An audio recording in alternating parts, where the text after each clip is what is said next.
It's unsettling arriving in the town of Jisr al-Shugar.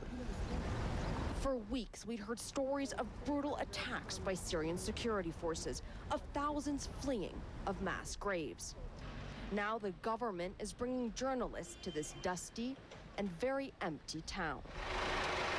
We're escorted, not only by officials, but 2 truckloads of military. That's for our own protection, we're told. Armed gangs that once controlled all of Jisr al-Shugar are still a threat. Military officials tell us the crackdown here was unavoidable, to stop terrorist elements whose aim is to bring down the Assad regime and establish an al-Qaeda-style Islamic State. Most of the shops are closed. A handful of people wander the streets. This is what is left of the post office, where we're told security personnel trying to surrender were gunned down. Abdulrahman Najid is presented by government minders as an eyewitness. They were pretending to be peaceful demonstrators, but they had guns hidden here, he tells us, gesturing elaborately. Grenades and all sorts of heavy weapons. It's a version of events fiercely disputed by opposition activists who say security forces gunned down protesters without mercy. Many were reported killed. Thousands more fled to the border with Turkey. But getting independent first-hand accounts of what is happening here is almost impossible. When I approached a group of men, they are clearly uncomfortable. Some walk away muttering they don't know anything. Others are reluctant to talk. We're then taken to the scene of what the government says was a massacre, where over 100 Syrian security personnel were slaughtered.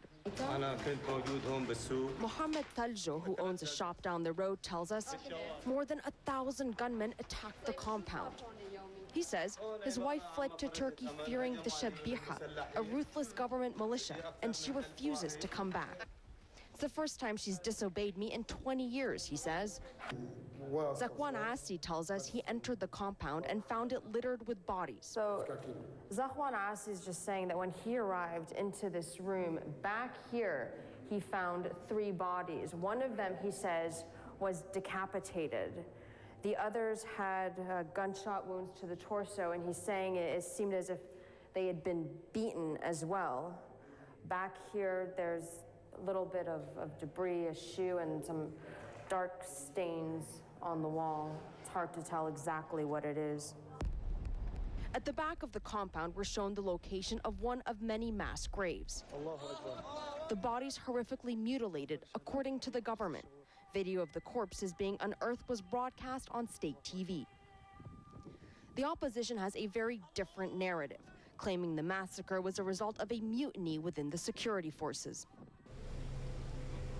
Whatever happened in Jisr al-Shugar, it was enough to drive thousands to flee across the border into Turkey. For weeks, we heard their horrific stories and their fear the military would massacre them to punish them for daring to stand up to the regime. 2 versions of history that can't be reconciled. The last word perhaps best left to a group of children who say they learned pro-Assad chants on TV. Just said they learned it from the and then after exclaiming, "Armed gangs forced us out," they dissolve into giggles.